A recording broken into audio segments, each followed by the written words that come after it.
नमस्कार दोस्तों, स्वागत है आपका हमारे चैनल में। आज मैं आपको बताने जा रही हूँ सीता जी को किसके श्राप के कारण श्री राम का वियोग सहना पड़ा। प्राचीन काल में मिथिला में शीर्षधर जनक नाम से प्रसिद्ध धर्मात्मा राजा राज्य करते थे। एक बार राजा जनक यज्ञ के लिए पृथ्वी जोत रहे थे।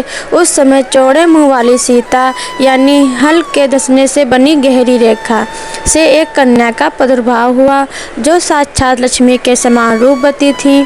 सीता से ही प्रकट होने के कारण कन्या का नाम सीता रख दिया गया। राजा जनक की पुत्री होने के कारण वे जानकी कहलाने लगीं। दिनों दिन सीता जी के शरीर, रूप, लावण्य और गुणों की वृद्धि शुक्ल पक्ष के चंद्रमा की भांति होने लगी। एक दिन सीता जी सखियों के साथ बगीचे में खेल रही थीं। वहां उन्हें एक पेड़ पर बड़े सुंदर दो तोते बैठे दिखाई दिए। वे पक्षी आपस में एक कथा कह रहे थे कि इस पृथ्वी पर श्री राम नाम से प्रसिद्ध एक बड़े सुंदर राजा होंगे। उनकी महारानी का नाम सीता होगा। श्री राम समस्त राजाओं को अपने अधीन करके सीता के साथ 11,000 वर्षों तक राज्य करेंगे। धन्य है सीता और धन्य है श्री राम। तोते के मुंह से ऐसी बातें सुनकर सीता ने सोचा, ये दोनों पक्षी मेरे ही जीवन की कथा कह रहे हैं। इन्हें पकड़कर इनसे सभी बातें पूछूं। सीता जी ने अपनी सखियों से उन दोनों तोतों को पकड़ लाने को कहा। सखियां जब तोतों को पकड़ लाईं तो सीता जी ने बड़े प्यार से उन्हें हाथ में लेकर पूछा, तुम दोनों बड़े सुंदर हो। मैं यह जानना चाहती हूँ कि तुम कौन हो और कहाँ से आए हो। राम और सीता कौन है, इसकी जानकारी तुम्हें कैसे हुई। सीता जी के पूछने पर उन पक्षियों ने कहा, हम लोग वाल्मीकि नाम के एक बड़े महर्षि के आश्रम में रहते हैं। उन्होंने रामायण नाम का एक बड़ा मधुर काव्य बनाया है। महर्षि अपने शिष्यों को प्रतिदिन रामायण पढ़ाते हैं। प्रतिदिन सुनते सुनते हमें भी उसकी बहुत सी बातें मालूम हो गई हैं। हम तुम्हें श्री राम का परिचय देते हैं, सुनो। अयोध्या के महाराज दशरथ ऋषि श्रृंग ऋषि को बुलाकर उनसे पुत्रेष्टि यज्ञ करवाएंगे। उस यज्ञ के प्रभाव से भगवान विष्णु उनके यहाँ 4 शरीर धारण करके प्रकट होंगे। वे चारों भाई क्रमशः श्री राम, भरत, लक्ष्मण और शत्रुघ्न नाम के प्रसिद्ध होंगे।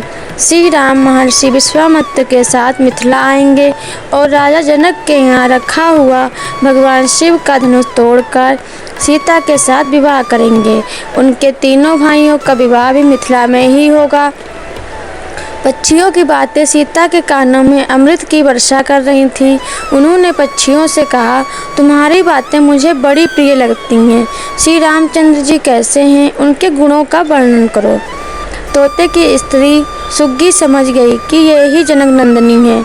उसने कहा, श्री रामचंद्र जी का रूप कितना मनोहर है, इसका वर्णन मैं कहाँ तक करूँ। वे सब प्रकार के ऐश्वर्यमय गुणों से युक्त हैं।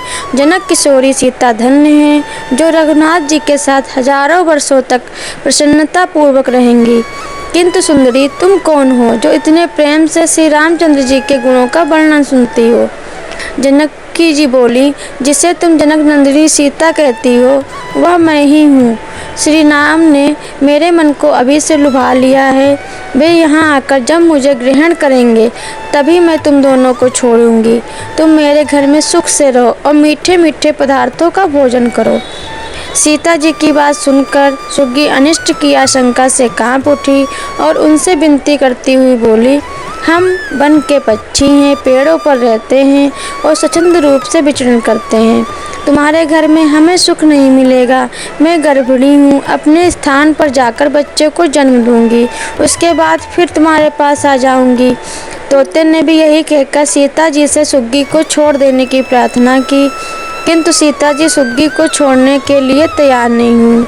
दोनों पक्षी बहुत गिड़गिड़ाए, पर सीता जी अपनी बालकों के समान हट पर अड़ी रहीं। वे वन के स्वच्छंद पक्षियों की हृदय की वेदना ना समझ सकीं।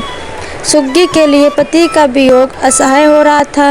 वह क्रोध से बोली, मुझको इस अवस्था में तू पति से अलग कर रही है, अतः तुझे भी गर्भावस्था में पति से अलग होना पड़ेगा।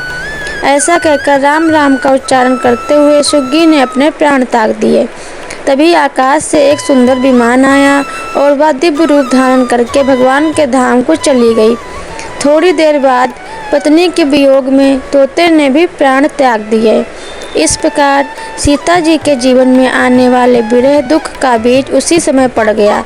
इसी बैर भाव का बदला लेने के लिए वही तोता अयोध्या में धोबी के रूप में प्रकट हुआ और उसके लगाए लांछन के कारण सीता जी को वनवास का और श्री राम के विरह का दुख भोगना पड़ा।